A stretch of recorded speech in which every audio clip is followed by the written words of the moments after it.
سب سے پہلے حضرت مفکر اسلام شہزادہ غوث اعظم ڈاکٹر پیر سید عبد القادر جیلانی شاہ صاحب کی ویڈیوز کو حاصل کرنے کے لیے جیلانی میڈیا کے یوٹیوب چینل کو سبسکرائب کریں اور بیل آئیکن کلک کریں۔ ویڈیوز اچھی لگے تو تھمز اپ دیں۔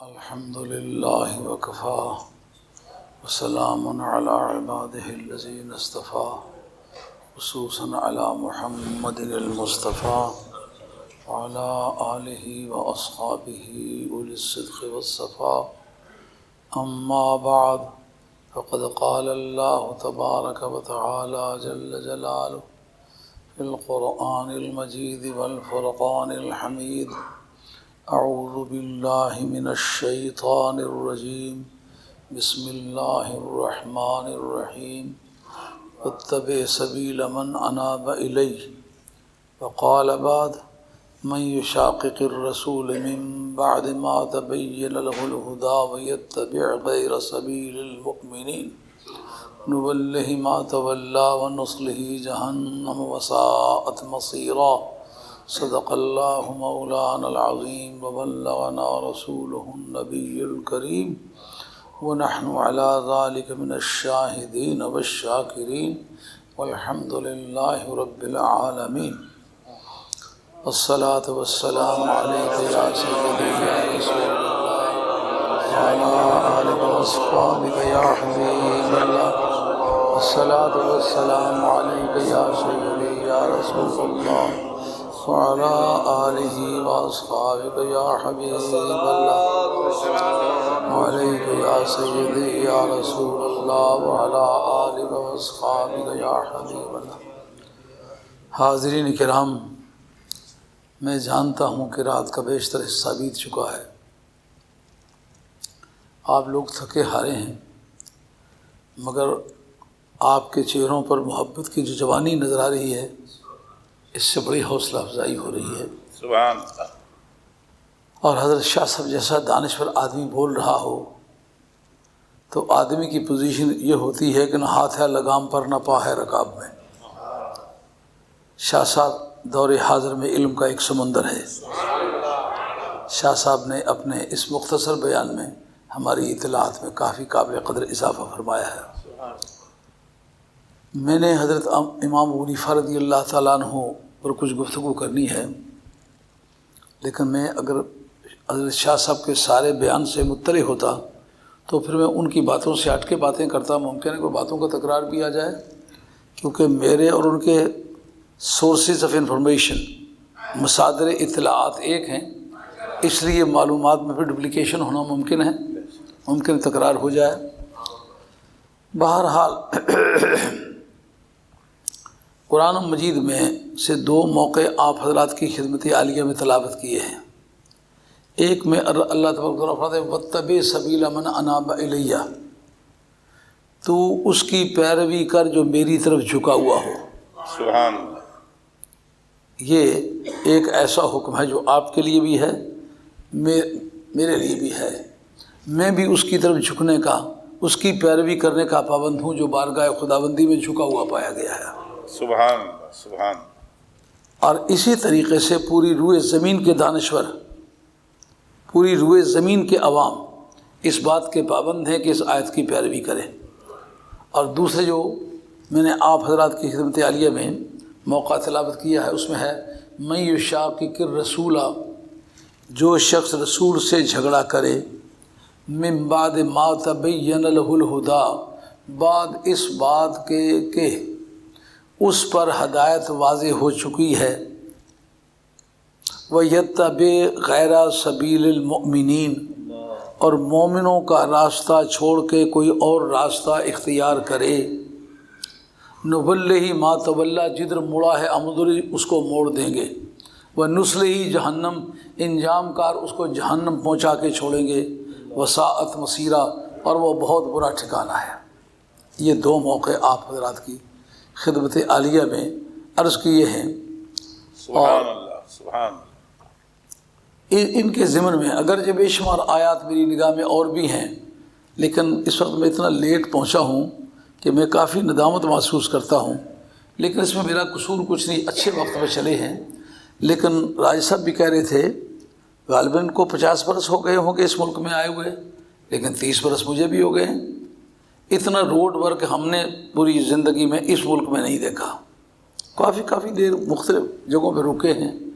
اب اگر یہ بیان کریں کہ ہم ٹریفک کی وجہ سے رک گئے، روڈ ورک کی وجہ سے رک گئے، تو چونکہ آپ نے تو وہ منظر دیکھا نہیں تو ایسا لگتا ہے جیسے یہ فیبریکیٹڈ قسم کا ایکسکیوز ہے، اور بہر اس بات کا خدا گواہ ہے ہمیں دیر سے کوئی دلچسپی نہیں ہوتی۔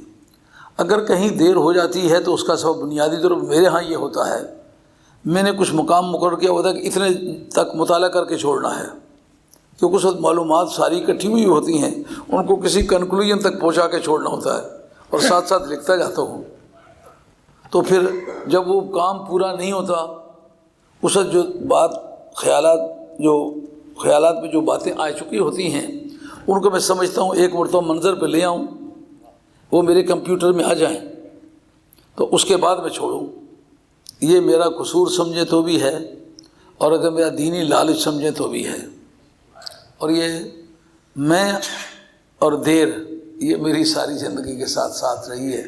مگر یہ الحمدللہ پوری زندگی میں غالباً ہمارا جلسہ تو پیر صاحب کو آپ نے ناکام ہوتا نہیں دیکھا۔ بالکل۔ یہ جو اس دن جو مولانا نعمت علی صاحب سائی وال کے جلسے کا ذکر کر رہے تھے، وہاں گول مسجد میں تھا، اور میرا خیال ہے کہ اتنا بڑا اجتماع سائی وال میں علماء کا کبھی نہیں ہوا۔ مسئلہ معراج شریف تھا۔ جس وقت سلام پڑھ رہے تھے تو سلام پڑھنے کے وقت اکثر و بیشتر لوگ چلے جاتے ہیں، راستے میں مجھے جھنڈوں کے جھنڈ، غولوں کے غول جاتے ہوئے دکھائی دیے، اور میں دیکھ رہا تھا اس منظر کو۔ تو اب میں نے سمجھا کہ چلا تو جاؤں۔ جب انہوں نے مجھے سلام کے آخری جملوں میں اعلیٰ حضرت رحمۃ اللہ علیہ کا نام لے کے جو مصرع پڑھا جاتا ہے اس پر پہنچے تو میں پہنچا، تو انہوں نے شور کسی نے بجایا، پنڈی والے شاہ صاحب آگے، پنڈی والے شاہ صاحب آگے۔ اتنے میں کسی بزرگ نے کہا پھر بیٹھ جاؤ، دو چار جملے ان کے سنتے ہیں۔ تو جناب وہ کہتے ہیں کہ اتنا ہماری موجودگی میں جلسہ نہیں ہوا جتنا اب بن گیا ہے۔ لوگ گئے ہوئے اپنے بستروں سے اٹھ کر کے واپس آ گئے، اور وہ معراج شریف جو میں نے بیان کیا ہے اس تقریر کا متن آج تک مجھے اچھی طرح یاد ہے، بہت اچھی طرح یاد ہے میں نے کیا بیان کیا تھا، کیونکہ اس کے بعد کافی لوگوں نے اعتراضات بھی کیے کہ آپ نے یہ باتیں غلط بیان کی ہیں۔ تو پھر میری ٹیلی فون پر بھی ان لوگوں سے بات ہوئی تھی، جب میں خود موقع پر گیا، کالے میں جلسہ تھا، تو میں نے کہا میرا دل چاہے گا وہ ساتھی جنہوں نے مجھے یہ فون کیے ہیں آج مجھے رکا دیں کہ برسر میدان میں ان کے جواب دوں، اور پھر میں نے کالج میں اس کے جواب دیے تھے، تو بڑا یادگاری قسم۔ لیکن یہ وہ وقت ہے جب میں تقریر سے فارغ ہوا تو صبح کی اذان ہو گئی، ایسے ہوتا رہا ہے۔ بار میں معافی چاہتا ہوں آپ سے، اور دعائیں دیتا ہوں اس درویش کو جس کے ذریعے سے ایک جھونپڑا ہمیں مل گیا ہے جہاں اپنے خیالات کے اظہار کا پورا موقع ہے۔ اس کی پابندی نہیں ہے کہ کون کیا کہتا ہے، کمیٹی کیا کہہ دی۔ ملک کے اندر مساجد جو ہیں وہ سیاسی پلیٹ فارم بن چکے ہوئے ہیں، اور لوگوں نے اب ان پلیٹ فارم کو بیچنا شروع کر دیا ہوا ہے۔ اتنی ہماری مسجدیں ہمارے پاس رجسٹرڈ ہیں، اور یہ ہمارا رہنما ہے حضرت شاہ صاحب، جو اہل سنت کا اس پر اجماع ہے کہ کسی شخص کے امام ہونے کے لیے افضل ہونا شرط نہیں، مفضول کو بھی امام رکھا جا سکتا ہے۔ بات سمجھ آ رہی ہے نہیں آ رہی؟ یہ شیعہ کا مذہب ہے کہ امام افضل نہ ہو تو امام نہیں رکھا جا سکتا، اس لیے کسی امام کے رکھنے پر اس کی افضلیت پر دلیل نہیں لائی جا سکتی۔ یہ ہمارے کل علماء عقائد نے اس کا ذکر کیا ہے، لیکن دور حاضر میں تو انہوں نے ثابت ہی کر کے دکھا دیا ہے۔ جتنے مولانا ہیں کوئی ان میں 8 تراویحیں پڑھنے والے ہیں اور کوئی 20 تراویحیں پڑھنے والے، لیکن آگے جو ہے وہ 1 تراویح بھی پڑھنے والا نہیں، اور وہ امام ہے ان کا۔ انہوں نے ثابت کر دیا ہے کہ یہ مذہب اہل سنت کا حق ہے کہ کبھی مفضول کو افضل کا امام بنایا جا سکتا ہے، اور اس کی بڑی شہادت حضرت صدیق اکبر رضی اللہ عنہ سرکار کے امام بنے کہ نہیں بنے، افضلیت پر دلیل ہے۔ کوئی کہہ سکتا ہے کہ حضرت صدیق اکبر نبی پاک علیہ السلام سے افضل ہیں؟ سرکار نے حضرت عبد الرحمن بن عوف رضی اللہ عنہ کے پیچھے نماز پڑھی، تو کیا یہ کہا جا سکتا ہے کہ حضرت عبد الرحمن بن عوف جو ہیں وہ سرکار سے افضل ہیں؟ جو آدمی امیر جہاد بن کر کے جاتا ہے اس کے احکام وہی خلیفہ والے احکام ہوتے ہیں، اس کے اندر شرائط بھی وہی چاہیے ہوتی ہیں۔ جب اسامہ بن زید رضی اللہ عنہ کو امیر لشکر بنایا تو جلیل القدر صحابہ عشرہ مبشرہ پیچھے ہیں کہ نہیں؟ تو کیا ان کے امام بنانے سے ان کی افضلیت لازم آئی؟ تو میں سمجھتا ہوں یہ لوگ ٹھیک ہیں کہ 20 رکعتیں پڑھنے والے بھی پیچھے، اور ایسے بزرگ جو پیر بھی کہلاتے ہیں اور پڑھتے 8 رکعتیں۔ کیوں؟ بیعت ہی ایسے شخص ہے جو 8 پڑھتا ہے۔ کیوں بھائی؟ اس کو سنی کہنا صحیح ہوگا جو 8 رکعتیں پڑھنے والے کا مرید اور پھر سنی کہلائے؟ وقت آنے پر یہ بات واضح کریں گے، اور برسر میدان ایسا نہیں کہ چوری چوری چھ دلاورست دزدے کے بکف چراغ دار، سانپ کی موت آتی ہے تو راستہ گھیر کے بیٹھتا ہے۔ اولاد رسول کا راستہ گھیرنا اور سانپ بن کے بیٹھنا یہ اپنی خیریت کے لیے نہیں بیٹھنا۔ تو انہوں نے یہ سارے مسجدوں کے مولوی ہیں، یہ سارے پیر ہیں، اور امام کون ہے؟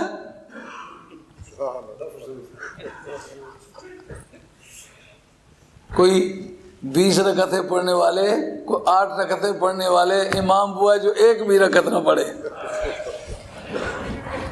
ثابت ہو گیا نا دور حاضر کے عمل سے تمہارا پرانا عقیدہ اور مذہب، اس کی تصدیق ہوگی کہ نہیں ہوگی؟ عرض ہے ہم اپنے موقف کو بھی بہت پوری طرح اچھی طرح سے جانتے ہیں۔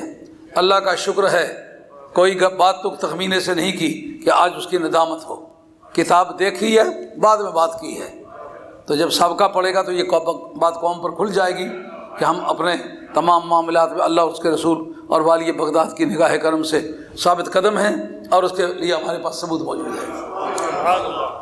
یہ جو قرآن مجید نے کہا وَاتَّبِعْ سَبِيلَ مَنْ أَنَابَ إِلَيَّ، اس کا تو جو مخاطب ہے وہ ہر مسلمان ہو سکتا ہے۔ کسی باپ نے اپنے بیٹے کو کہی ہے، لیکن یہ کہانیوں کی کتاب تو نہیں ہے نا۔ جس طرح قرآن مجید کسی کانٹیکسٹ کو بیان کر کے چھوڑ دے تو جس طرح وہ پہلی امتوں کے لیے اپلیکیبل ہے اسی طریقے سے اس امت کے لیے بھی اپلیکیبل ہے، اس کے لیے بھی وہی حکم ہوگا۔ اور جب یہ قرآن مجید نے کہا تو یہ تو امت مسلمہ کے متعلق کیا ہے، جو آدمی رسول سے جھگڑا کرے، میں یشاقق الرسول، رسول سے جھگڑا کرے، کیا مطلب؟ رسول کی اطاعت نہ کرے، اس کی بات کو نہ مانے، اس کی سند کو صحیح نہ سمجھے، رسول سے جھگڑا کرے۔ میں یشاقق الرسول من بعد ما تبین له الہدی، جب اس پر ہدایت واضح ہو چکی، یعنی خدا کی طرف سے وحی الہی آ چکی کہ وما ینطق عن الہوی ان هو الا وحی یوحی، کہ میرا محبوب بات کرتا ہی نہیں جب تک میں بات نہ کروں، وہ اس وقت بات کرتا ہے جب میں کروں، میں اس وقت کرتا ہوں جب وہ کریں۔ ہے نا مزے کی بات؟ سبحان، میں کب بات کرتا ہوں؟ جب وہ بات کرے۔ وہ کب بات کرتا ہے؟ جب میں کروں۔ وَيَتَّبِعْ غَيْرَ سَبِيلِ الْمُؤْمِنِينَ، واو عطف کی جو ہے یہ مغایرت کو چاہے گی کہ نہیں؟ بے شک۔ یہ یہ واو کا مغایرت کو چاہنا، آپ جو انگریزی پڑھنے والے لوگ ہیں، یہ کنجنکشن ہے واو، لیکن کون سا؟ ایڈیٹیو، جمع کرتا ہے۔ جمع کے لیے غیر ہونا شرط ہے۔ اگر پہلے بھی 5 ہی کا نوٹ ہو اور اوپر سے آپ ڈالیں کچھ نہیں تو جمع ہوگا؟ جب تک اور اس میں ڈالیں نہیں، اس میں اضافہ نہ کریں تو یہ ایڈیٹیو نہیں ہوگا۔ واو کا کام ہے ایڈیشن کرنا، یہ ایڈیٹیو کنجنکشن ہے۔ اس کا مطلب یہ ہے کہ رسول سے جھگڑا کرنا اور ہوگا، وَيَتَّبِعْ غَيْرَ سَبِيلِ الْمُؤْمِنِينَ یہ اور ہوگا، یعنی رسول کریم علیہ الصلوۃ والسلام کو جو پاور آف لیجسلیشن حاصل ہے اس کے مطابق رسول جو کہے گا ما آتاکم الرسول فخذوہ وما نہاکم عنہ فانتہوا، جو کچھ رسول تمہیں دے دے بغیر جھگڑے اور مخاصمت کے اس کو لے لینے کے، اس کی پیروی کرنے کے پابند ہو۔ یعنی رسول کا جو دینا ہے کبھی زبان سے دینا ہے، کبھی عمل سے دینا ہے، کبھی نگاہوں سے دینا ہے۔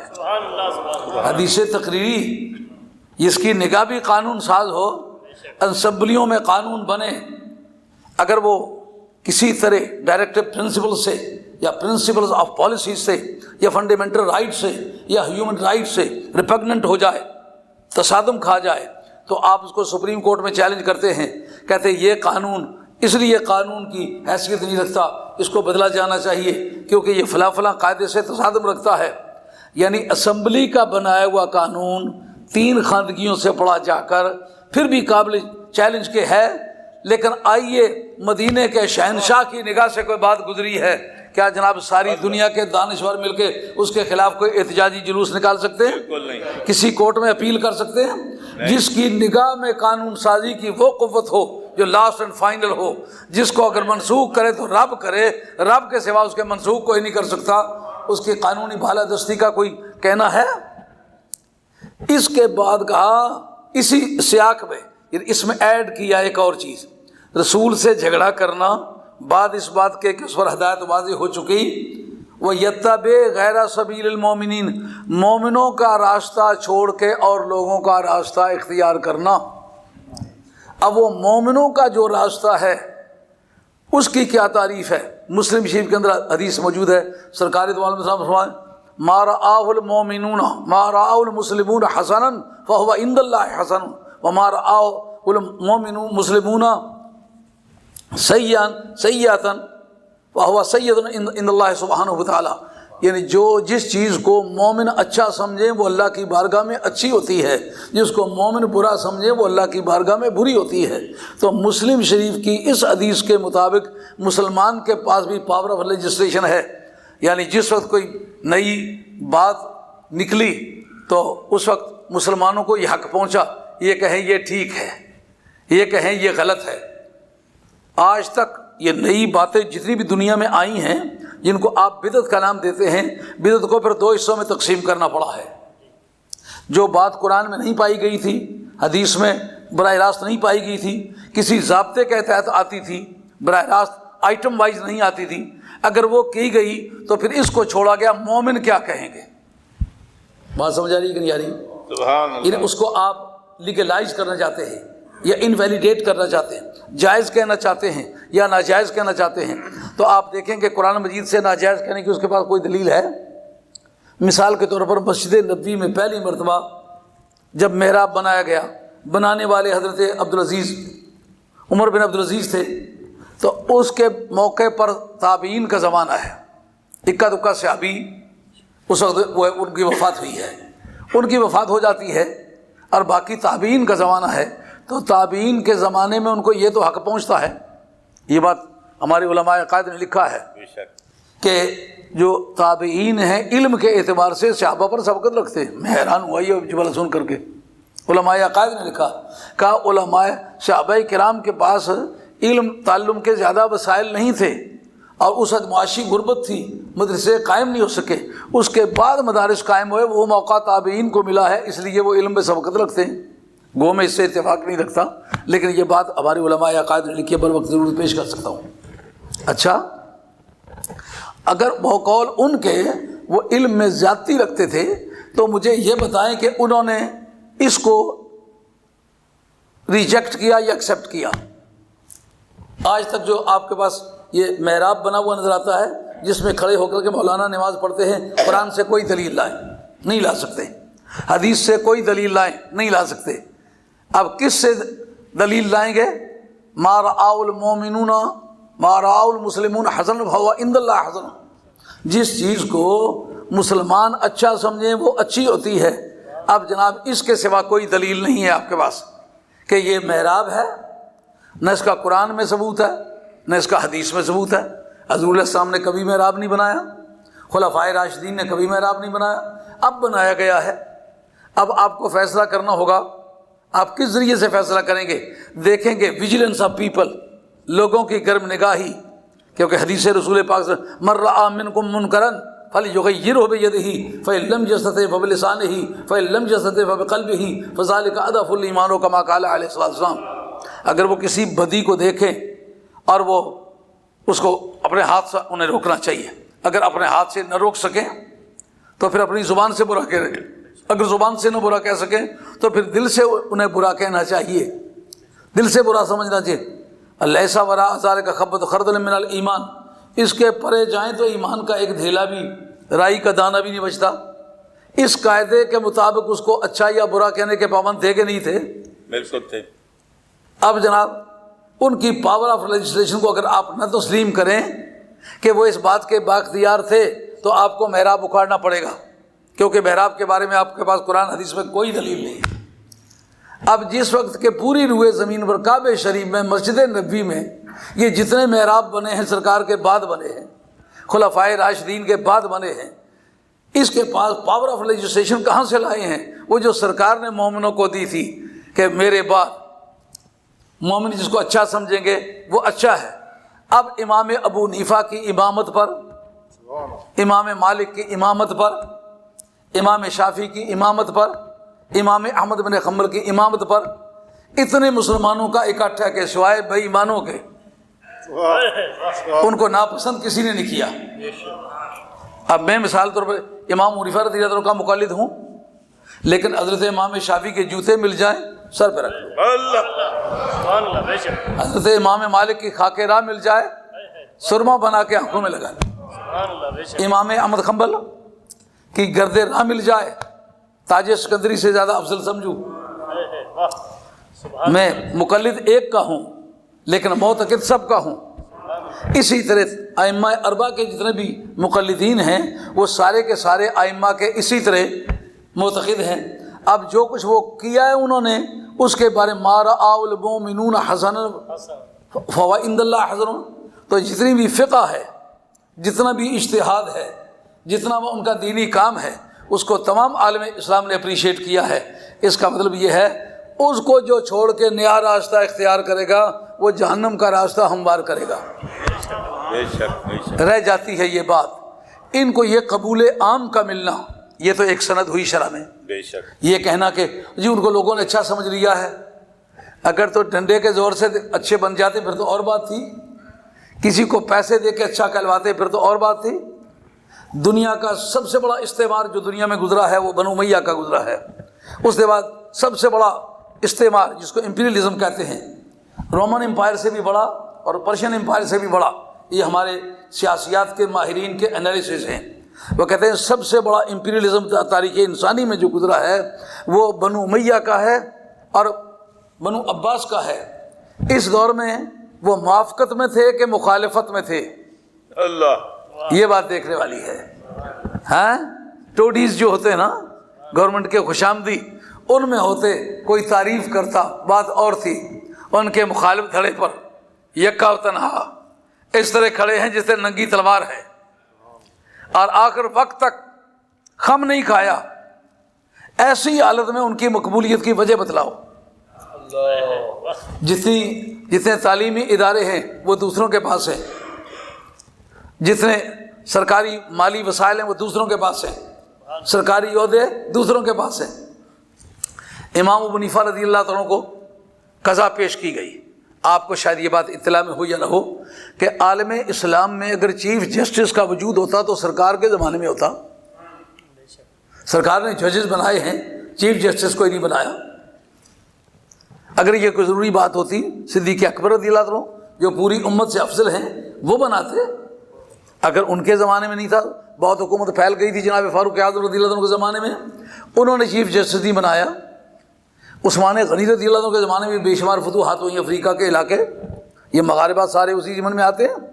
تو ان کے زمانے میں چیف جسٹس نہیں تھا. جناب مولا مرتضیٰ کے زمانے میں چیف جسٹس نہیں تھا. عباسیہ کو کیوں ضرورت پیش آئی تھی چیف جسٹس بنانے کی؟ کا دراصل قصہ یہ تھا جس وقت جنگ لڑی گئی تھی بنو امیہ کے خلاف، تو اس وقت جو انہوں نے شیلٹر بنایا تھا وہ آل بیت کی حمایت کا بنایا تھا. انہوں نے آل بیت کی آڑ میں ذاتی اغراض کا شکار کھیلا، خواہ اس کو کوئی اچھا سمجھے یا برا سمجھے. صفحہ تاریخ پر اس طرح نمایاں طور پر لکھا ہوا ہے جیسا 14ویں رات کا چاند ہوتا ہے، اس کو چھپایا نہیں جا سکتا. جنگ لڑی تھی آل بیت کے نام پر، لیکن جس وقت حالات بدلے تو خود دوڑ کے گھس کے آگے ہو گئے اور آل بیت کے ساتھ وہ ظلم و ستم کیے جو کبھی یزید نے بھی نہیں کیے تھے. اس وقت حضرت امام ابو حنیفہ، امام مالک، یہ دو سینئر امام تھے اہل سنت کے، ان کی آزمائش کا وقت تھا.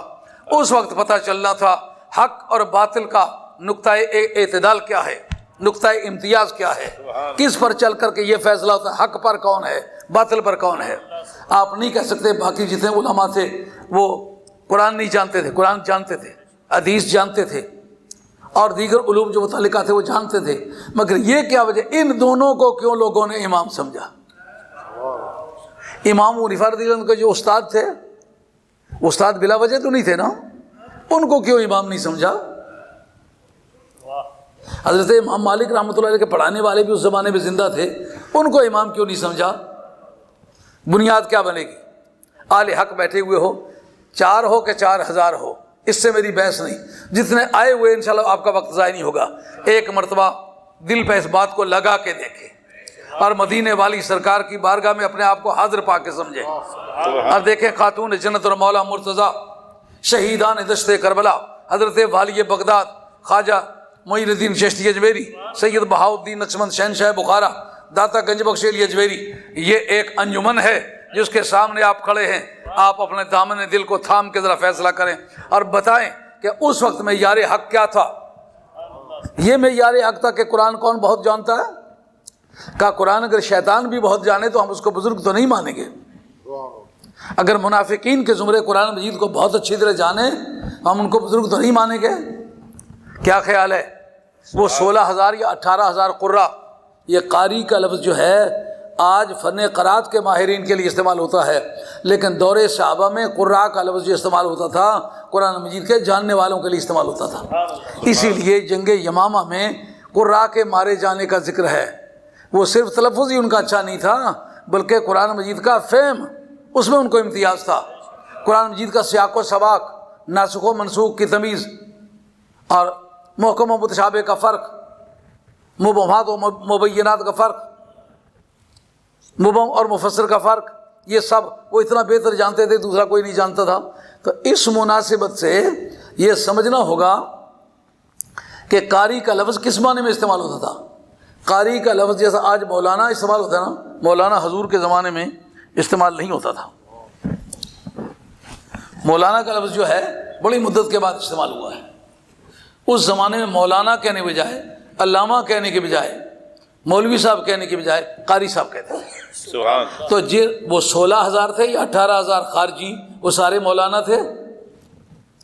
پہلی مرتبہ جنہوں نے مولا مرتضیٰ کو کافر کہا، معاذ اللہ ثم العیاذ باللہ، سب سے پہلے مسلمان کو جنہوں نے کافر کہا، اور نبی پاک علیہ الصلوۃ والسلام کے ایسے دلجانی ساتھی کو کہا کہ جس نے سرکار کی طرف آنے والی تلواروں کا سینہ صبر ہو کے مقابلہ کیا، قیامت تک آنے والے بہادر جس کی تلوار کی دھار کی قسم کھاتے رہیں گے، اس کو جب کافر کہا تو وہ کون تھے؟ پڑھے لکھے تھے۔ اس کا مطلب یہ ہے کہ اس وقت کی ایمانداری کا فیصلہ پڑھنے لکھنے پر نہیں ہوا۔ بات سمجھ آ رہی ہے نہیں آ رہی؟ کتنا کتب خانہ ہے ان کے پاس، اس پر فیصلہ نہیں ہوا۔ کتنا بڑا مدرسہ ہے، اس پر نہیں ہوا۔ یہ کتنا بڑا قرآن جانتا ہے، اس پر نہیں ہوا۔ کتنے بڑے حدیث جانتا ہے، اس پر نہیں ہوا۔ کس پر ہوا ہے؟ یہ اولاد رسول کا کتنا جان نثار ہے۔ سمجھے بات؟ مثلا جس وقت حضرت زید بن علی نے علم جہاد بلند کیا، ان کے خلاف فتویٰ ان سے طلب کیوں کیا گیا؟ سوال یہ پیدا ہوتا ہے۔ آپ یہ مانتے ہیں نا کہ جو چیف آف دا اسٹیٹ ہے اسلام میں، امام کی حیثیت وہی سب سے بہتر اسی کی ہے، وہی سب سے اچھا امام ہے، وہی سب سے اچھا مفتی ہے، وہی سب سے اچھا قاضی ہے۔ وہ اس کے اپنے فتوے کو کیوں رواج نہیں ملا؟ کیوں جناب؟ ہم نے حضرت صدیق اکبر رضی اللہ عنہ کو اپنا امام تسلیم کیا، ہم سمجھتے ہیں صدیق اکبر رضی اللہ عنہ جو کہتے ہیں وہ سب سے افضل ہے، امام تسلیم کر لیا ہے۔ حضرت فاروق اعظم نے پیروی کی کہ نہیں کی؟ عثمان غنی نے کی کہ نہیں کی؟ مولا مرتضیٰ نے کی نہیں کی؟ آل بیت رسول صلی اللہ علیہ وسلم نے کی کہ نہیں کی؟ کیوں؟ امام سمجھ لیا ہے۔ اس کی کیا وجہ ہے؟ اس دور کے امام کا قول اور فعل سند اور حجت کی حیثیت رکھتا ہے۔ علیکم بسنتی و سنت الخلفاء الراشدین المہدیین، کہا کہ اگر آل حق تمہارے خلیفہ ہوں ان کا قول اور فعل سند کی حیثیت رکھتا ہے، اور اگر آل باطل ہوں تو پھر فیصلہ کون کرے گا؟ یہ ائمہ کریں گے جو محبان آل بیت میں سے ہیں۔ اس وقت بادشاہ وقت کے قول کو قول فیصل کیوں نہیں تسلیم کیا گیا؟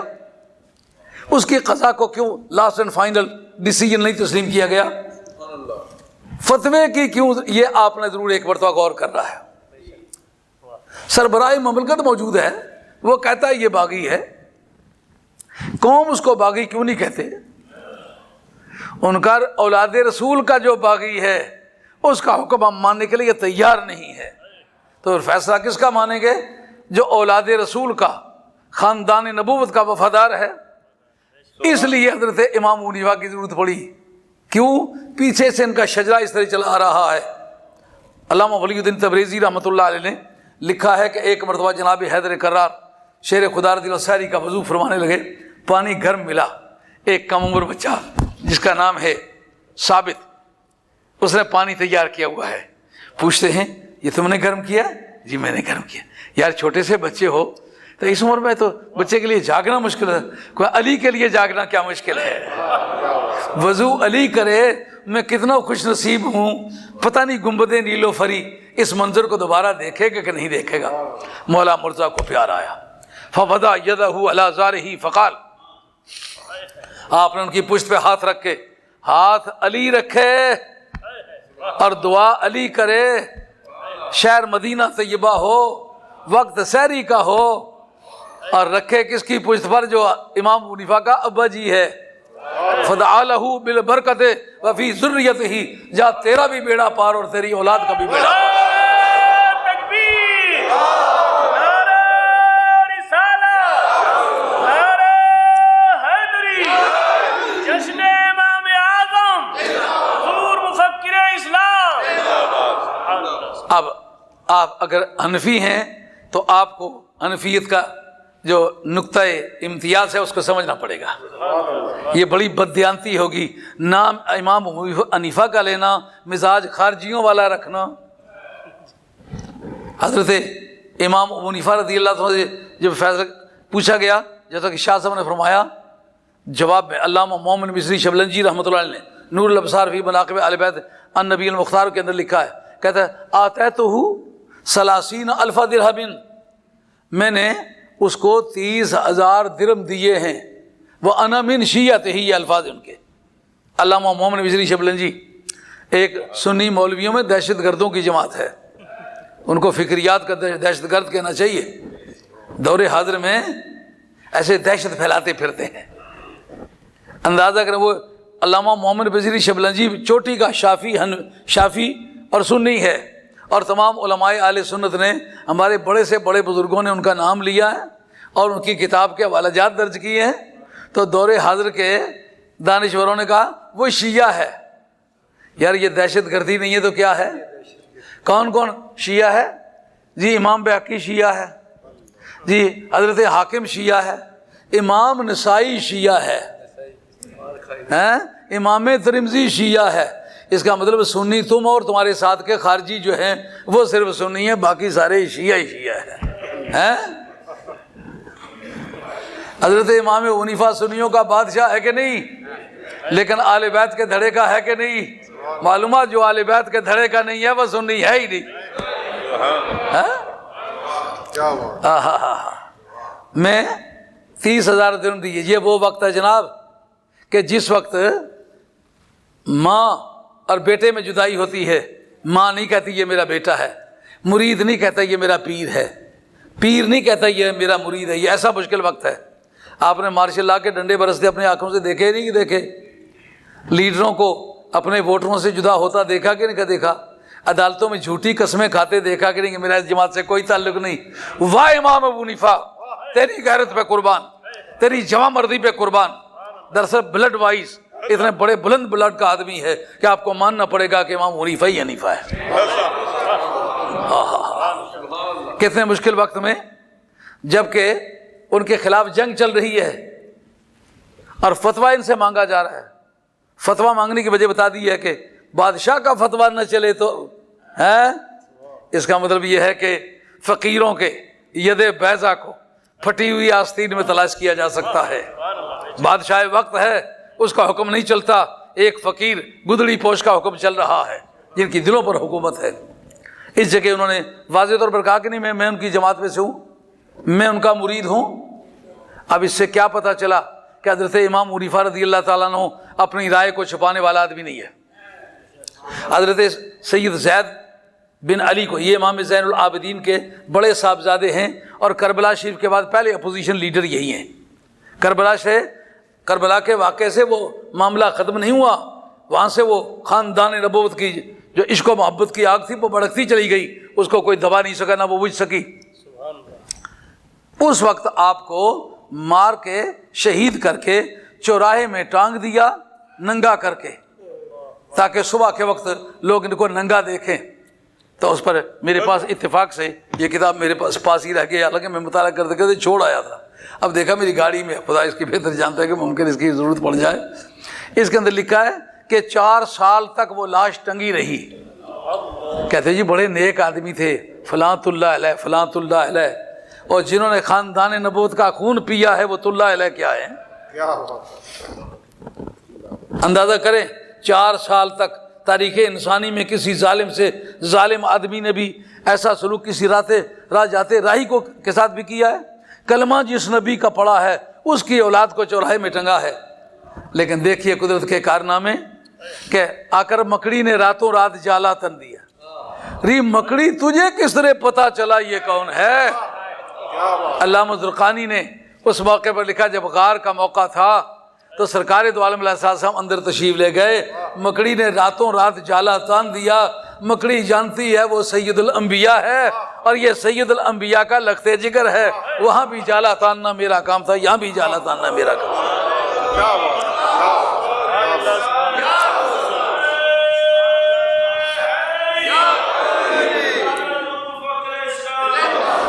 ان 4 سالوں میں نہ کوئی درندہ گوشت خورا پرندہ ان کی باڈی پر آ کے بیٹھا اور نہ ہی آپ کو ننگا دیکھا گیا۔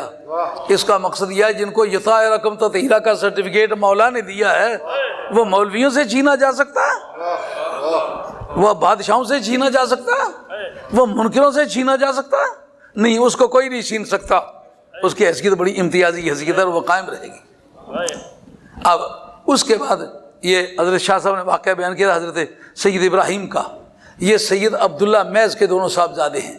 سید عبداللہ میز حضرت شاہ صاحب نے غالباً ان کا تعارف کرایا ہوگا، کیونکہ شاہ صاحب کو جو ہے شجرات میں بڑی اعلیٰ دسترس ہے۔ حضرت امام حسین رضی اللہ عنہ کی صاحبزادی فاطمہ کبریٰ جو تھیں ان کا نکاح حضرت حسن مصنع سے ہوا تھا۔ حسن مصنع اور سیدہ فاطمہ کبریٰ کے بطن سے ایک صاحبزادے پیدا ہوئے تھے جن کا نام ہے سید عبداللہ میز۔ میز کہتے ہیں خالص کو۔ پہلا وہ سید جس کی ماں بھی سیدانی ہے وہ یہ آدمی ہے، وہ حضرت امام حسن رضی اللہ عنہ کے اولاد میں سے، حسنی ہو یا حسینی، نبی پاک علیہ السلام کا خون ہے، بغیر کسی امتیاز کے ہر مسلمان کی ڈیوٹی ان سے پیار کرے اور ان کے افضلیت اور مفضولیت کے بارے میں سوچنا اہل حق کا مزاج نہیں ہے۔ نبی پاک علیہ السلام کی اولاد ہے، پتہ نہیں ایک وجہ سے ایک اچھا لگتا ہو اور کسی دوسری وجہ سے دوسرا زیادہ اچھا لگتا ہو، یہ گھر والے جانے اور گھر والوں کا کام جانے۔ جس کے بارے میں انہوں نے خود نے اعلان نہیں کیا نا، اس بارے میں جستجو کرنا یہ بے ادبی کی قسم کا کام ہے۔ اب جناب ان سے آگے جو صاحبزادے پیدا ہوئے ان میں سے ایک کا نام ہے سید محمد، مشہور نام ان کا ہے سید نفس زکیہ۔ ان کے بائیں پہلو پر اس جگہ ایک تل تھا، یہ اسی کتاب نے لکھا ہے، یہ شجرات الذہب۔ یہ لانا نہیں چاہتا تھا، اب رائے صاحب کہتے ہیں کہ وہ یہ گاڑی میں کتاب پڑھی دیکھا تو یہ شجرات الذہب ہے، کہیں مطالعہ کرتا تو بیچ میں رکھ دی۔ اس کتاب کے اندر لکھا ہوا، ضرورت پڑی تو دکھا سکتا ہوں۔ ہمارے خاندان کے لوگ اکثر یہ کہا کرتے تھے ہمارے خاندان کا کوئی بندہ جس کے دانے کندھے پر کوئی تل ہو یا کوئی بڑا نشان ہو اور کچھ لکھا ہوا ہو وہ ہمارے خاندان میں چوٹی کا آدمی ہوتا ہے تاریخی طور پر۔ یہ بات ہم نے تجربہ کیا ہے، یہ قریب کے حلقوں کو اس بات کا علم ہے کہ یہ تجربہ شدہ بات ہے کہ اس پر کچھ کلمات بھی لکھے ہوئے تھے، اس پر ایک تل بھی تھا، اس لیے اس کو کہتے تھے کہ یہ مور امامت ہے، اس لیے سید نفس زکیہ کے گردا گرد ان کا مشہور نام سید نفس زکیہ ہوا، اصلی نام محمد ہے۔ یہ سید زکیہ نفس زکیہ جو تھے ان کا برملا طور پر ساتھ دیا تھا حضرت امام مالک رحمۃ اللہ علیہ نے، اور امام مالک کو پہلے امام تسلیم کیا جا چکا تھا۔ اب سمجھنا ہوگا ان کے استاد بھی موجود ہیں، ان کے شاگرد بھی موجود ہیں، ان کے کلاس فیلو بھی موجود ہیں، لوگوں نے ان کو امام کیوں نہیں سمجھا؟ حضرت امام مالک رحمۃ اللہ علیہ کہتے ہیں یہ جو بنی عباس نے اپنی نظام خلافت بنائی ہے یہ میرے نزدیک باطل ہے۔ کیوں کہ کوئی شخص ان کو اپنا خلیفہ نہیں بنانا چاہتا، انہوں نے جبرن خلافت حاصل کی ہے، تو جبر کے ذریعے سے اگر بیعت لی جائے بیعت نہیں ہے۔ حتیٰ کہ ہمارے فقہائے حنفیہ کہتے ہیں اگر جبرن کسی سے طلاق لی جائے تو وہ لکھ دے تو طلاق نہیں ہوتی، زبان سے تلفظ کرے طلاق ہو جاتی ہے، لیکن امام مالک رحمۃ اللہ کہتے ہیں جبرن لی جائے، خواہ لکھ کے دی جائے یا زبانی دی جائے، دونوں صورتوں میں منعقد نہیں ہوتی۔ اسی طرح اطاق یعنی غلام جبرن کسی سے آزاد کرائیں، خواہ منہ سے بھی آزاد کا لفظ اس سے بلوا لیں یا لکھوا بھی لیں، غلام آزاد نہیں ہوگا۔ تیسرا طلاق اگر جبرن کہلوائیں اس سے لکھوا لیں، ان سب صورتوں میں وہ طلاق نہیں ہوگی، اس لیے کہ خلافت بھی اس کی بیعت نہیں ہوگی، طلاق نہیں ہوگی، اقرار نہیں ہوگا، اور اطاق نہیں ہوگا۔ یعنی غلام کی آزادی بھی، بات سمجھ آ رہی ہے نہیں آ رہی؟ زید غلام ہے بکر کا، اس کو پکڑ کے گرا لیا، ناک پہ چھری رکھ لی، بولا اس کو کہ آزاد کر دیا، نہیں تو کاٹتے تمہاری ناک۔ اس جگہ اسے کہا میری طرف سے آزاد ہے، امام مالک رحمۃ اللہ نہیں آزاد ہوا، جبرن اسے اطاق لی ہے۔ اسی طرح شخص ہے اس کو گرا لیا، ناک پہ چھری رکھ لی، پیٹ پہ چھری رکھ لی، گولی رکھ لی ہے، مار ڈالیں گے، بیوی کو طلاق دے دے، اس نے دے دی زبانی یا لکھ کے دے دی، امام مالک کہتے ہیں کہ نہیں منعقد ہوئی اللہ حضرت قیاس۔ اسی طریقے سے اور بھی بہت سارے کام ہیں جنہوں نے کہا وہ جس میں انہوں نے کہا کہ طلاق مکرانی واقع ہوتی، اطاق مکرانی واقع ہوتی، اقرار مکرانی واقع ہوتا۔ اب قاعدے کے مطابق جو انہوں نے قوم کو دیا ہوا تھا یہ بیعت جبرن لی گئی تھی، کیونکہ سارے لوگ جو لڑتے رہے تھے ان سے پوچھا کس لیے لڑتے ہو، ان کا یہ خلافت اولاد رسول کا حق ہے، یہ ان کو بحال کرنے کے لیے ہم لڑ رہے ہیں۔ جس وقت کہ بنی امیہ ٹاپل ہوئے تو انہوں نے وہ جھنڈا اٹھا لیا، لوگوں نے کہا یہ بدیانتی کی ہے، جس طرح کی بدیانتی پہلے یزید کے دور میں ہوئی ہے اسی طرح کی بدیانتی انہوں نے کی ہے، اس لیے ہم اس کو تسلیم نہیں کرتے۔ اس بنیاد پر جھگڑا چل نکلا، امام مالک رحمۃ اللہ علیہ کو آ کے دبانے لگے، انہوں نے کہا کہو کہ یہ جو بیعت لی گئی ہے یہ درست ہے، کیوں کچھ لوگ تھے وہ کہتے کیا مجبوری ہے، ہم نے بیعت کر لی ہے کہ اب کیا کریں۔ امام مالک فرمایا اگر بیعت ہوئی ہو تو پھر، اگر بیعت ہوئی نہیں تو مجبور کیا ہو؟ ہاں جیسا مجھ سے کوئی پوچھتے ہیں کہ فلاں کے پیچھے نماز پڑھ لیں کہ ہو جاتی کہ مجبوری ہوتی ہے، مجبوری کی وجہ سے پڑھ لیتے ہیں۔ میں نے کہا اگر اگلی گاڑی کا انجن نکلا ہوا ہو، پیچھے اس کے ٹو چین کر دی جائے، کتنی سپیڈ سے چلے گی؟ ہاں اگلے کی ہوتی ہو تو پھر پیچھے والے کی بات ہے، اگلے کی ہوتی ہی نہ ہو تو پچھلے کی کیا بات ہے؟ سمجھے مسئلہ تو سمجھنے والا ہے۔ تو حضرت امام مالک فرماتے ہیں جب بیعت ہوئی نہیں تو پھر مجبوری کیا ہے؟ سب شخص اپنے آپ کو آزاد سمجھو۔ اس سے ان کو سیاسی نقصان پہنچا۔ اب اس سے آپ یہ سمجھیں کہ خلافت ایک سیاسی مسئلہ ہونے کی وجہ سے کتنا متنازع فی ٹھہرا اور کتنی اس میں اسمگلنگ ہوئی۔ اب معروم کن کو کیا گیا؟ دوش رسول کے شاہ سواروں کو، اور ملی کس کو؟ افسوس کی بات ہے کہ منزل انہیں ملی جو شریک سفر نہ تھے، ساری زندگی عداوتیں کرتے رہے، لڑائیاں کرتے رہے، وہ مالک بن بیٹھے۔ اب امام مالک رحمۃ اللہ کو جب مجبور کیا گیا، انہوں نے کہا میں اس مجبوری کو مجبوری نہیں سمجھتا، انہوں نے جیل میں ڈال دیا۔ اب جناب استاد کوئی جیل میں گیا؟ نہیں گیا، شاگرد کوئی جیل میں گیا؟ نہیں گیا، کوئی کلاس فیلو گیا؟ نہیں گیا۔ قوم نے سمجھ لیا آج حق پر رہ کر جس نے جیل قبول کیا امام ہمارا یہ ہے۔ مدینہ طیبہ کے رہنے والوں نے خاص طور پر امام دار الہجرہ ان کو کیوں کہا؟ کہ باقی لوگ دور کے تھے، انہوں نے یہ منظر دیکھا نہیں۔ حضرت امام مالک انتہائی خوبصورت آدمی تھے اور مونچھ بڑی بڑی تھی آپ کی۔ یہ بات بستان المحدثین کے اندر شاہ عبدالعزیز صاحب محدث دہلوی رحمۃ اللہ نے لکھی ہے۔ وہ کہتے ہیں کہ حضرت امام مالک رحمۃ اللہ کی مونچھ وافر تھی اور وہ اس بارے میں پیروی کرتے تھے حضرت فاروق اعظم کی۔ لکھنے والا کون ہے؟ شاہ عبدالعزیز صاحب محدث دہلوی۔ اور ذکر کس کا کرتے ہیں؟ امام مالک کا۔ مونچھ وافر تھی، اس بارے میں پیروی کرتے تھے حضرت فاروق اعظم کی کانا اذا اہمہ امرن فطلسولہ، جس وقت آپ کو کسی بارے میں جلال آتا تھا فاروق اعظم کو تو اپنے مونچھ کو تاؤ دیا کرتے تھے، تھی تو تاؤ دیا کرتے تھے نا۔ یہ جو فاروق اعظم کی پیروی کرتے ہیں اور ہتھیلی کی طرح مونچھیں صاف ہیں،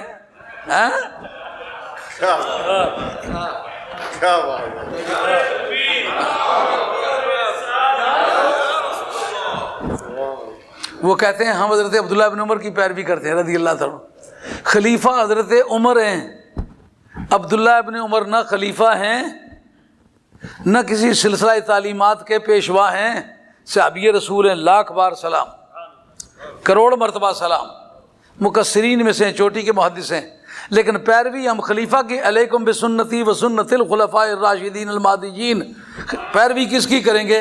جو سنت کے بہت بڑے دائی ہیں، مونچھوں کو ہتھیلی کی طرح صاف کر کے۔ وہ ہمارے ہاں ایک آدمی وہ اسے مونچھیں صاف کر کے سر ٹنڈ کر کے آ گیا تو باپ اس کو کہتا ہے وہ یہ رج جانیا وہ سر کدویں دی طرح مچھاں چوڑ چپٹ کن پھر ایک اولیا بنائی دائیں یرا۔ آدمی کچھ اور کا اور ہی بن جاتا ہے۔ حضرت امام مالک رحمۃ اللہ علیہ خوبصورت آدمی ہے، جب ان کو لوگوں نے مدینہ طیبہ کی گلیوں میں کڑیے لکھا ہوا، وہ آدمی کہ جو مدینہ طیبہ کی گلیوں میں چلتا پیکر عز و نیاز ہوتا۔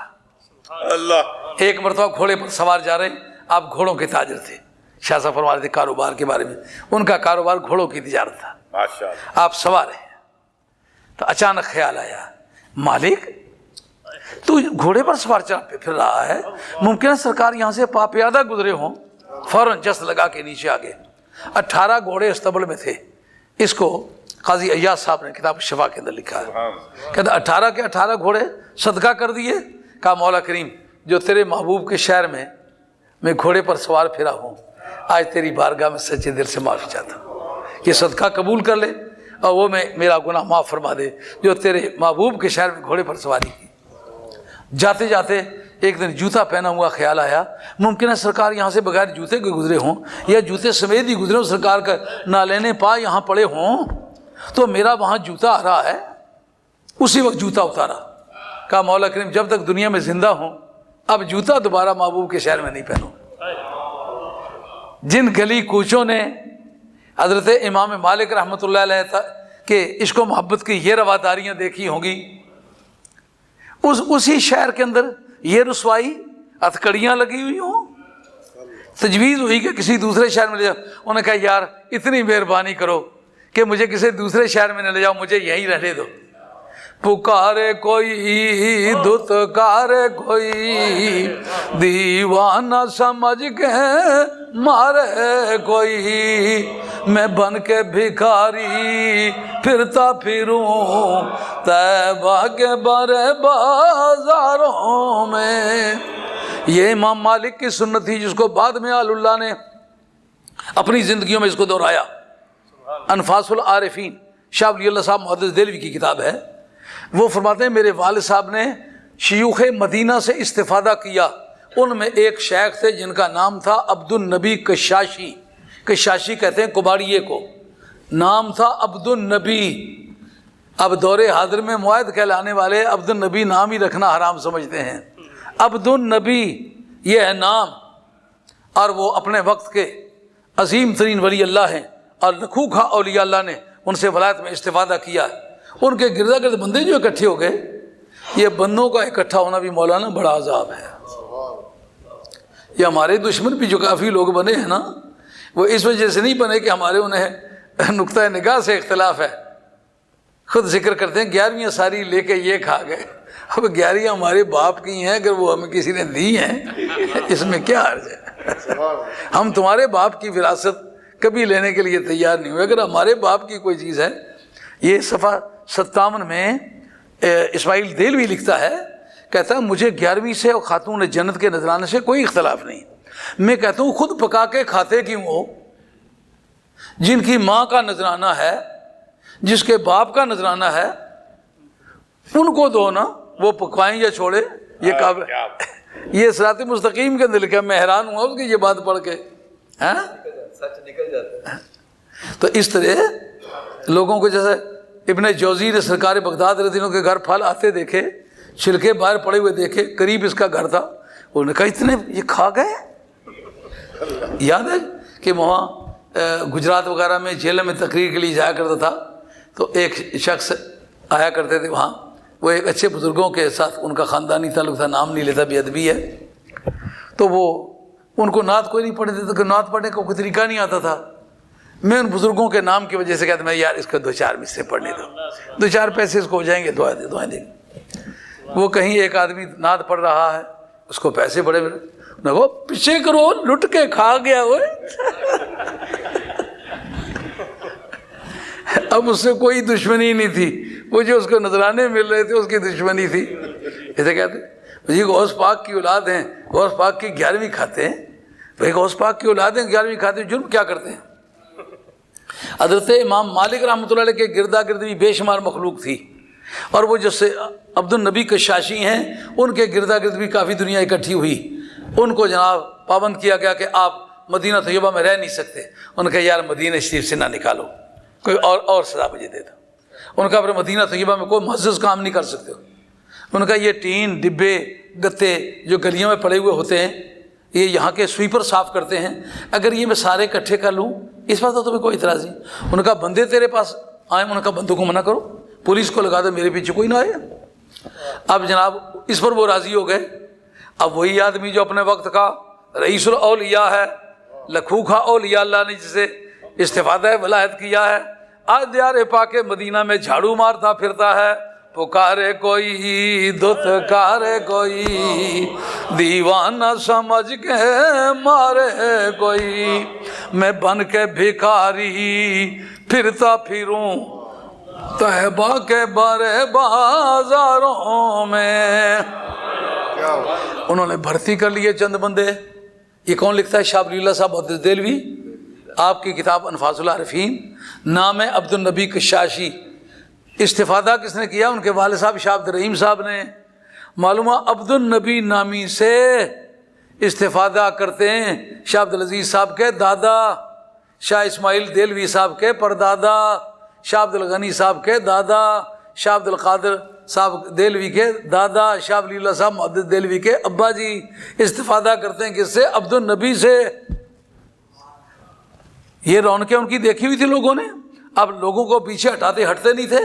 امام مالک رحمۃ اللہ علیہ کے گردا گرد ہائے ہائے دنیا صبح سے شام تک آتی, حدیثوں کے بارے میں دریافت کرتی.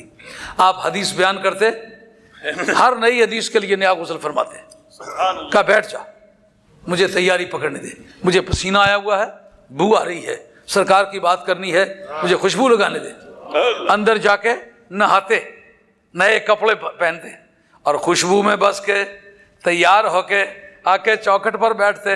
کہتے اب سوال کر میری سرکار کے بارے میں, کیا حدیث پوچھنی ہے. پھر حدیث بیان فرماتے. ایک مرتبہ آپ کا 16 مرتبہ رنگ اڑا, لیکن بات جاری رکھی. جب باتیں ختم ہوئی آپ نے سر سے ٹوپی پگڑی اتاری, بیچ میں سے بچھو نکلا. سر پر 16 جگہوں پر بچھو کے ڈنگ کے نشان تھے. 16 مرتبہ بچھو نے ڈنگ مارا, لیکن کہا سرکار کی بات کر رہا ہوں, پگڑی کو ہاتھ نہیں لگانا, یہ سوء ادب ہے. اس آدمی کو لوگوں نے جب جیل میں جاتا دیکھا ہوگا, قرآن تو مدینہ طیبہ میں مچا ہوگا, اور اس گنبد نیلو فری نے ایسا منظر پہلے نہ دیکھا ہوگا کہ ایسا بے ضرر انسان جس کی ایک ایک ادا سرکار کی محبت کی ترجمان ہے. مدینہ طیبہ میں ایک کھیت میں پیشاب کرنے لگے, خیال آیا یہ تو سرکار کا شہر ہے, اس میں پیشاب کرنے لگا ہوں, ممکن ہے سرکار یہاں تشریف لائے ہوں, گزرے ہوں. کھڑے ہو گئے. اس کے بعد حدود مدینہ میں شریف میں ساری زندگی پیشاب نہیں کیا, ساری زندگی جوتا نہیں پہنا, ساری زندگی سرکار کا بے وضو نام نہیں لیا. اب جناب اس کو جیل میں بند کر لیا گیا. امام حنیفہ تجھے سلام, اس راستے کا پیش رو تو ہے. حضرت امام حنیفہ رضی اللہ عنہ کی ولادت ہے سن 80, امام مالک کی ہے سن 90. تو 10 برس میں جو ان کے خیالات اور ان کے اطوار پھیل چکے ہوئے تھے, اس سے قوم نے استفادہ کیا. اس راستے کا جو ہراول دستہ ہے, پائونیئر ہے, وہ حضرت امام ابو حنیفہ رضی اللہ عنہ جو میرا اور آپ کا امام ہے. ہم خوش نصیب ہیں اس شخص کا اس شخص کی تقلید اختیار کر کے۔ اب جس وقت ان کو جیل میں بند کر دیا گیا، جیل میں بند ہیں، بار بار پوچھتے ہیں کیا خیال؟ ان کا جو وہی جو جیل سے باہر خیال تھا، جیل کے اندر بھی وہی خیال ہے۔ ان کے بازو کس کے باندھ دیے گئے۔ اب جناب پھر پوچھتے ہیں کافی دنوں کے بعد، جب بازو ناکارہ ہو گئے، کیا خیال؟ ان کا وہی خیال ہے۔ اس وقت ان کے بازو نکال لیے گئے، بازو نکالے گئے۔ اب ان کا تمہیں پتہ نہیں کہ مصیبتوں کی ترشیوں سے محبت کے داغ دور نہیں ہوا کرتے، غلط فہمی میں ہو، جو تم مجھے ستارے ہو، تو میرے عشق پر جوانی آ رہی ہے۔ ان کو باہر نکال کر کے گلی کوچوں میں رسوائی کے لیے پھیرنا تشہیر کرنا چاہیے۔ سرکار کے روضہ اقدس کے سامنے سے جب گزارا، رو کے عرض کرتے ہیں یا رسول اللہ صلی اللہ علیہ وسلم، آپ کو پتہ ہے میں آپ کا نام کبھی بے وضو نہیں لیا کرتا تھا، یا رسول اللہ اب وہ میرے ہاتھ ہی چھین لیے گئے جن کے ذریعے سے میں وضو کیا کرتا تھا، اب میں جس حالت میں بھی آپ کا نام لوں، مہربانی فرما کے قبول فرمائیے گا۔ آپ کو اونٹی پر سوار کیا گیا، منہ کالا کیا گیا، منہ کالا کر کے آپ کو جب پھرایا گیا، آپ جس چوک پہ آپ کو لے جایا جاتا ہے، آپ فرماتے جو مجھے جانتا ہے میں امام مالک ہوں، وہ تو جانتا ہی ہے، جو نہیں جانتا میں خود بتاتا ہوں میں امام مالک ہوں۔ میں نے جو منہ کالا ہونے سے پہلے بات کہی تھی کہ یہ خلافت آل بیت کا حق تھا، یہ غاصب ہیں، انہوں نے غاصبانہ قبضہ کیا ہے، جبرن یہ بیعت انہوں نے لی ہے، یہ بیعت منعقد نہیں ہوتی، اس لیے میں کہتا ہوں اہل بیت حق پر ہیں، یہ باطل پر ہیں۔